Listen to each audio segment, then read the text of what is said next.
जबलपुर पहुंचे प्रख्यात कथावाचक देवकी नंदन ठाकुर ने बड़ा बयान दिया है। उन्होंने कहा कि देश में वक्फ बोर्ड रहेगा तो सनातन बोर्ड का भी निर्माण करना होगा।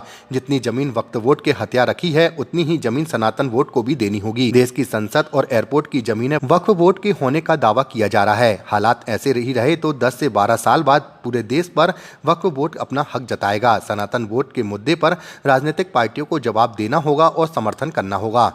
वक्फ बोर्ड की बात जब आती है, संशोधन बिल की जब बात आती है तो हम सब उनके पक्ष में खड़े हो जाते हैं। लेकिन जब तिरुपति बालाजी के यहाँ हमारे यहाँ प्रसाद में जब गौ मांस की गौ चर्बी खिलाई जाने की बात आती है तो कोई नहीं बोलता। भाई हमें तो सारे राजनीतिक पार्टी लोगों के जितने भी लीडर हैं उनसे हाथ जोड़ के प्रार्थना है, हमें अपना शत्रु मत मानिए। ईमानदारी से बता दीजिए, हिंदू इस देश में रह सकते हैं कि नहीं?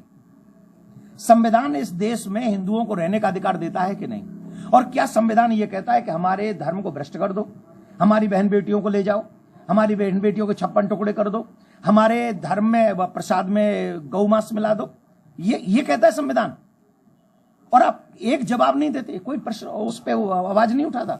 वक्फ बोर्ड कह रहा है कि सदन भी हमारी वक्फ बोर्ड की जमीन पे बनी है दिल्ली में, एयरपोर्ट भी वक्फ बोर्ड का है। और वो दिन दूर नहीं जब पूरा ये 10-12 साल रुक जाओ, वो कहेंगे पूरा देश वक्फ बोर्ड का है। और हम लोग मजे से कुर्सियों के लिए राजनीति कर रहे हैं। अरे कुर्सियों का विषय नहीं है, देश को सुरक्षित, संस्कृति को सुरक्षित, हमारी बहन बेटियों को सुरक्षित करने का विषय है, धर्म को बचाने का विषय है। और हम सबको एक स्वर में इस देश को बचाना चाहिए। हमारे इस देश को आजाद करने में कोई योगदान नहीं है, पर इस देश को बचाए रखने में हमारा योगदान हो सकता है। ये सभी हिंदुओं से मैं कह रहा हूं, सभी सनातनियों से कह रहा हूं, ये हम सबकी जिम्मेदारी है। आने वाली पीढ़ी को बचाना है, संस्कृति को बचाना है, धर्म को बचाना है, इस देश को बचाना है। तो हम सबको एक स्वर में उन लोगों को मुंह तोड़ जवाब देना पड़ेगा जो वक्फ बोर्ड के साथ तो खड़े होते हैं लेकिन सनातन बोर्ड की बात नहीं करते। हमें उनके साथ उनसे जवाब मांगना है। जो व्यक्ति हमारे धर्म की हत्या होते हुए हमको देख रहे हैं और हमारे साथ कोई खड़ा नहीं होता, ये दुखद है। हमें इसके लिए कदम उठाना है। और आप सब पत्रकार बंधुओं से भी निवेदन करूंगा, मेरी कोई कंपनी नहीं चलती, मेरे पास में कोई ऐसा नहीं है जिससे मैं आपका सपोर्ट मांग सकूं। लेकिन एक हिंदू होने के नाते मैं आप सबसे आशा करता हूं कि इस विषय को जितने दर्द के साथ मैं उठा रहा हूं उतने दर्द के साथ आप भी उठाइएगा। क्यों?